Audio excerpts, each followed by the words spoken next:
Hello, and welcome back to Solipsist Watched. I'm your host, the Social Solipsist, and this week I was coerced into watching Murder on the Orient Express from 2017. Now, if you are a longtime viewer of this show, or me in general, or even just the episode that I did on the Murder on the Orient Express from 1974, you may have heard me rant for one reason or another about Kenneth Branagh. I detest Kenneth Branagh. I think he is a talentless hack who makes over-spectacularized things that pump up his ego and do nothing much else. And for some reason, he has had a 30-year career of people giving him important things to do badly. And this is just another in a long line of such things. This movie is worse than I expected. And that is saying something, because I expected it to be really bad. It's terrible. It has basically zero redeeming qualities. It is not boring, but it's trying its hardest to be boring. Not intentionally, it's just incidentally stepping in all the footsteps of boring. Anyway, this metaphor is going to get it tortured. This is top to bottom a bad idea, and everything about it is done incorrectly. I'm frankly not entirely sure where even to start. Kenneth Branagh is not the writer, but he is the director, and he plays the main character, Poirot. And he's terrible at it, unsurprisingly. Having seen other performances of his and other directorships of his, he's bad at it. He is bad at both things. And his Poirot is offensive. It is terrible. His accent is horrendous. His facial hair makes no sense. And throughout the film, the way it is written and directed focuses way too much on him as a character, rather than on the Murder on the Orient Express, which is theoretically what the story is about. He is an incompetent hack and butchers the Poirot character. This includes a reimagining of Poirot's quirks. Poirot is an odd duck, and throughout various iterations of the various TV and movie adaptations, as well as, of course, the original books, he is characterized in a number of rather specific ways. And while I am all for letting people take artistic leeway, this is not Poirot. It's just not. It's not even remotely close. That's why I'm saying it.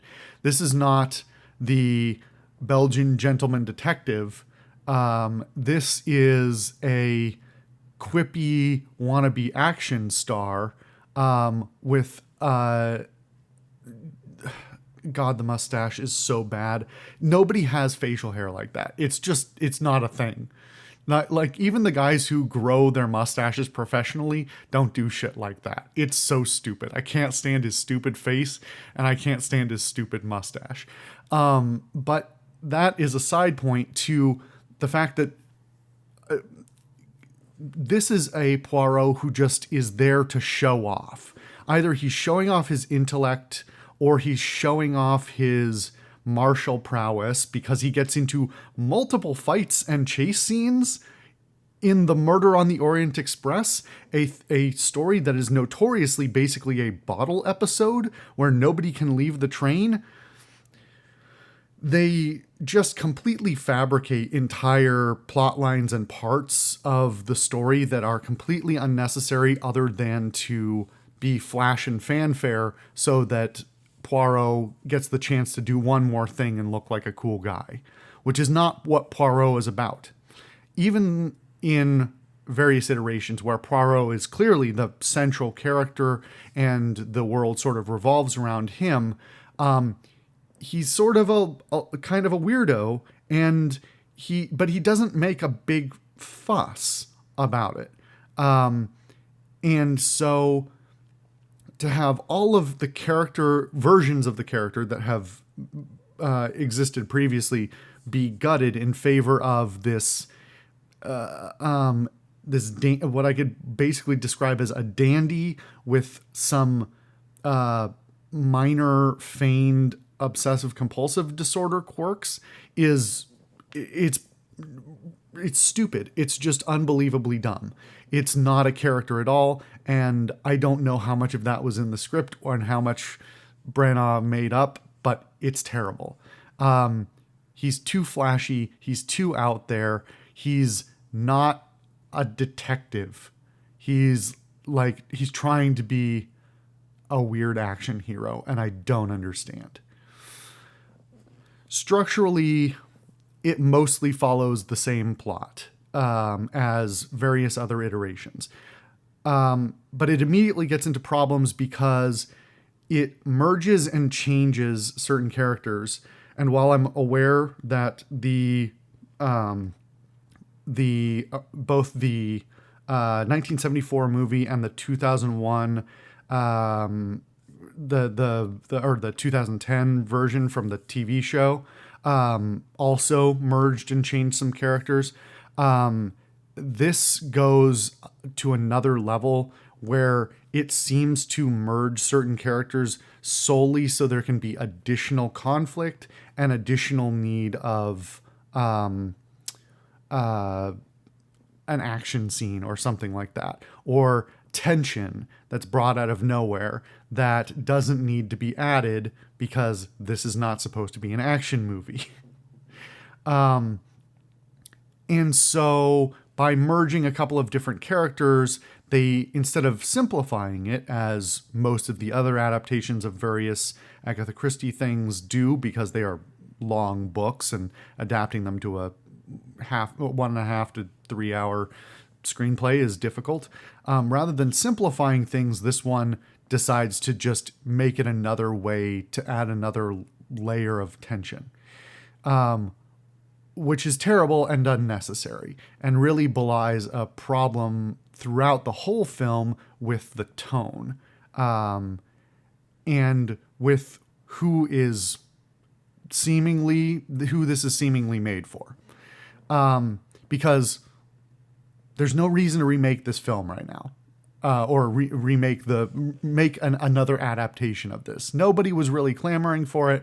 Obviously, the David Suchet, or the version from 1974, the movie, is quite good. The version with David Suchet is quite good. And this does not bring anything new and interesting to the table. To get back to the characters a little bit and the adaptations, there are a bunch of basically brand new characters who fit the same general position as somebody else who was already supposed to be on the train, because they're not actually that insightful or talented at writing. But for no reason, they make Willem Dafoe. You know what? Let's back up a second. There's a lot of very talented actors in this film. In fact, basically the whole cast, I have at one time or another said, that's a good actor. And every casting is wrong, basically. There are some that are passable. I think that the two notable ones are probably Michelle Pfeiffer and I'm trying to remember the other. Michelle Pfeiffer playing Linda Arden, and Olivia Colman as a differently named character for no reason. The Dragomirov's maid or lady in waiting, or whatever the term is. They're actually pretty well cast for those two roles. Everyone else is basically talented but wrong. And on top of that, they are working with a script that seemingly does not give a shit about their characters. They are ancillary so that Poirot can star. If I wasn't going to have to suffer through it myself to do so, I'd be curious how much screen time and how many like actual seconds of dialogue each character has, because whereas every other adaptation, the various people on the train have substantial amounts of dialogue themselves, this has the least. It is the vast majority of the dialogue in this movie is Kenneth Branagh monologuing in his terrible, not Belgian accent. And it really does a disservice. Well, I would say it would do a disservice to everybody else on the cast, but that would imply that they actually have a good script to work with, which they don't. It's also just terrible. Let me gather myself for a moment. Stylistically, the movie is also just terrible. In addition to, like I said, synthesizing scenes out of nowhere, mostly in order to stroke Kenneth Branagh's ego, it would seem. Most notably at the very beginning and very end of the movies, they either add or dramatically change some elements just so he can have a big show-offy nothing scene. The whole movie is ugly.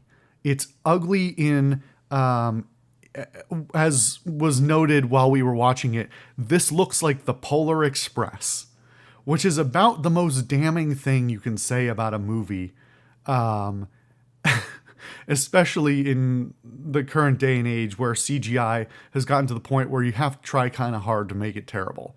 But this movie has an alarming amount of CGI put into it for no reason. Once again, this is supposed to be a bottle episode where everybody is stuck basically just on a couple of train cars. Nobody can leave. Nobody's going outside because it's fucking cold. In the middle of winter in the former Yugoslavia, there's no reason to leave. But repeatedly throughout the film, several times in the beginning and then several times in the middle and then a couple of times at the end, it does these sweeping exterior shots. And rather than ever use an actual real train, it is always CGI. So we've got a scene, an establishing shot at the very beginning of the film that is completely CGI and looks terrible. There's an establishing shot of the train station they're leaving from, which is completely CGI and looks terrible. There's an establishing shot of where the train hits the embankment, and an extended scene of snow falling and the mountain dropping an avalanche, which is not accurate to the story, and also CGI and looks terrible. There are repeated exterior shots to show that they're on this like train trestle for some reason, which is not part of the story and is only there as an action set piece to establish heightened stakes that somebody might fall for some reason. Why they would ever do that or ever leave the train is completely stupid, unnecessary, CGI, and looks terrible.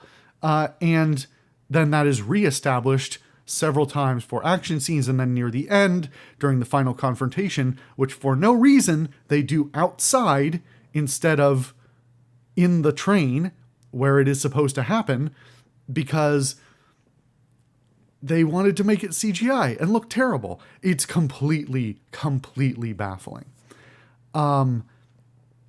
This on top of some very, very questionable lighting. The makeup on certain people looks fucking awful.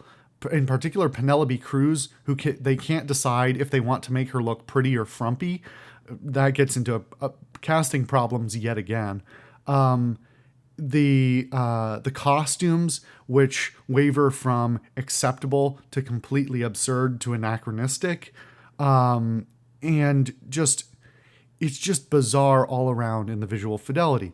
That is not to mention the extended use of a virtual camera composing a CGI shot where a character is composited into another shot using blue screening or whatever, and using virtual camera tricks to basically do a sweeping camera angle that they can't do for real, which again is not necessary because this is not supposed to be an action film. What the hell are you doing? The whole thing is there to be bombastic and over the top in a way that only makes sense for Hollywood and only makes sense for bad Hollywood. This is Gods of Egypt level of awfulness and poor decisions and trying to make things flashy for the sake of salvaging a useless script and writing that doesn't work at all. And that's not even the interior cinematography of when they are properly on the train is repeatedly awful. Of particular note is a shot that I don't like in either version, but is aped from the David Suchet version, where they are using, and they use it much more extensively in this version for some reason. They use these shots, interior shots through this cut glass panels that are inside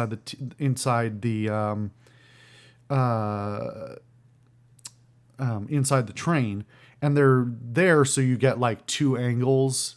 Basically, it's a visual effect, so you get two angles on someone's face, and it's slightly clever but kind of ugly, even in the David Suchet version, because they're trying to show moments where people are not telling the truth or being deceptive.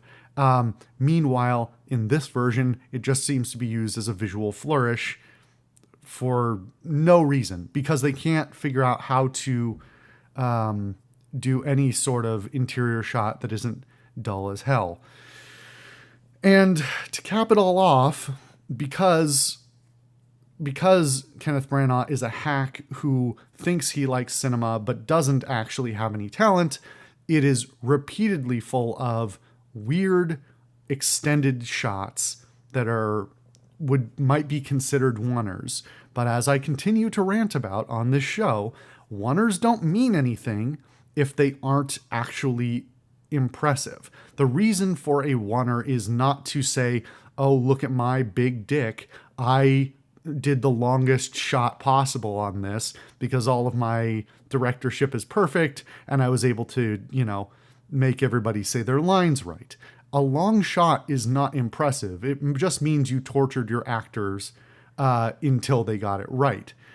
And a oneer has much more to do with showing a long establishing shot, often is the reason for it, where the movement of the camera in concert with the actions that are happening leads to a flow that is meaningful, that would otherwise be, it would be detrimental to interrupt the flow for cinematic reasons.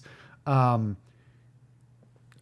going to stop from just ranting about that for an extended period, but there are multiple times in this movie where they just do 30-second, 45-second, minute and a half long shots just because they can. They also do them terribly. There's two of note that are really, really awful.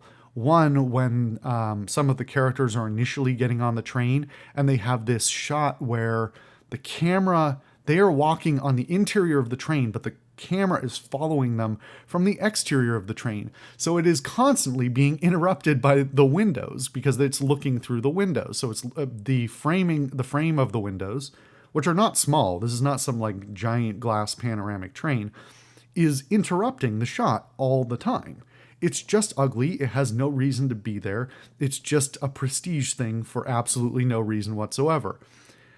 And the other is they actually do it multiple times, but there's one of particular note where they do an overhead shot of a room, presumably trying to show, like, establish the size of the room, where the location of people and things are, and be able to sort of like let you pick over it. But really what it looks like is a terribly ugly I Spy kind of thing of like, ooh, look at that thing. I saw it before the character did. But cinematically, it's just awful to look at, where you're just like, why am I looking at the tops of people's heads? This isn't helpful or nice. And in some cases, the audio is even ruined by it because they're doing ADR for some of it, and it doesn't match up. There's an extensive use of ADR in this film, by the way, and most of it is not done very well at all. Deep breath. Everything else is also terrible, and I could continue to go on about it. And I will, briefly.